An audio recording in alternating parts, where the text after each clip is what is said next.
What is up, everybody? This is Alex from IHE TV. Today I'm talking about Zootopia 2, or in my neck of the woods is known as Zootropolis 2, because there's a zoo or something called Zootopia. It's a copyright thing. It doesn't matter. So I'm going to start this by mentioning something I didn't love. I thought it was really fucked up and dark for it to open on a Judy Hopps abortion scene. That was just too far. No, I enjoyed this. This was better than I thought it was going to be. I saw the first one once and never really thought about it again, outside of the classic comic, of course. But this was weirdly refreshing in a sea of kids' movies from this year that are brain rot, insincere, disgusting IP garbage. Your Minecrafts, Lilo and Stitch, live action, How to Train Your Dragon. So it's nice to see how successful this film is with it being a Disney movie and them actually flexing what they were traditionally good at, that being animation and character design. The film acknowledges a question from the first movie of, yo, where are all the reptiles? Which is kind of the angle that won me over more. I really like this snake character, especially from an animation standpoint. I thought the twist on making the snake go against type and not be a villain or someone scary or like Jungle Book. He's the nicest guy, he's mistreated, he's voiced by Short Round, so you're instantly gonna like him. But the way he moves, the inventive motion you can get out of a character that is a tube, basically, whereas all the mammals have like way more restrictive bodies. And that continues all the way to,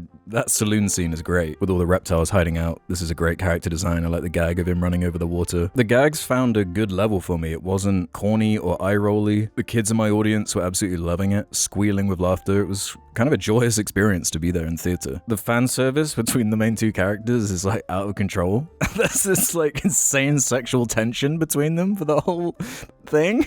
And I don't know how much of that was intentional leaning into it with them going undercover with like a baby pram and characters acknowledging it and it all being about them working together as partners. Something really funny about that. But as characters, they're a good combo. They're opposites, so there's innate kind of character drama to them, so they clash naturally. They're from different backgrounds, have different philosophies. But what really won me over with this was actually the action scenes. It's non-stop movement. They're on the run for most of the film. And it's probably one of the better action movies of the year. The pace is so quick and it's so varied in its environments. So many different models, and it's fun to watch just with all the character designs. They even take some of the jokes from the first movie and make them work for me. Thought the sloth stuff was funnier in this movie. Even some of the reference humor didn't bug me, and that's normally such a pet peeve of mine, with a pretty funny nod to The Shining. It's just what these types of movies should be. It's not the most original idea in the world, but at least it's a sequel to its own original property that feels like it's expanding on itself. It incorporates stuff from the first movie, has a certain level of self-awareness. I didn't even see the twist coming. Yeah, it kind of felt like an improvement in most ways for me compared to that first movie. Although, and this is like going to be such a weird nitpick,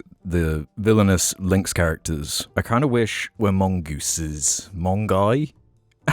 For the whole plot to revolve around snakes and reptiles. I was kind of shocked there wasn't a single mongoose, knowing that that's like their whole thing as a mammal that like hunts snakes. Maybe one of the two pig cops should have been a mongoose, but that's not a real critique. I'm just, where's the Mongai, man? Why is this so low res? For some of the chase scenes, I was thinking, why is this music reminding me of The Incredibles? Then I see in the credits, Giacchino composed it, did a great job, he complimented it nicely. It's just a breezy, fun, kids anime movie. Exactly what it should be. Has just enough substance for if you're taking your kids to it, you're not going to be bored out of your mind, and there's some stuff for you buried in there as well. It's a crowd pleaser, it's broad, and somehow avoids taking the lowbrow obvious humor a lot of the time. Like, when these goats show up, what do you think the obvious thing's going to be? Them, like, screaming, doing the Taylor Swift bullshit, Thor, Love and Thunder style, but they resist these urges. In the trailer, it was a bit of a concern who this was going to be. Everyone was like, oh, they're going to have a human in the Zootopia universe. Again, I'm glad they resisted that. So it's kind of a massive bait and switch, to be honest. I just thought this was good for what it is. It's not my favorite of the year or anything, but I'd much prefer to see something like this do well over most of the awful shite that is in the top 10 of the box office right now. But does anyone, and this is like a dorky nitpick as well, know why like fish and insects don't have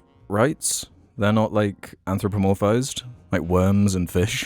It's kind of a funny world-building thing, but it's really not that serious. So this would be a high 3-star for me. I was never bored. Great animation. I guess what was holding it back for me was just any sort of emotional resonance. The like therapy dump conclusion didn't really do much for me, but it had a good message for kids, so I can't really be too upset about that. But the standout for me was definitely the snake character, who was the heart of it to me. So let me know your thoughts on Zootopia 2 or Zootropolis 2. That was funny too, that they actually had different voice lines in the film, but they actually got Short Round to record a different version of the lines, unless it was AI or whatever. Apparently you only need 3 seconds of someone's voice now to be able to make a full profile. But I'm rambling now. Let me know your thoughts. See you on the next vid. Bye!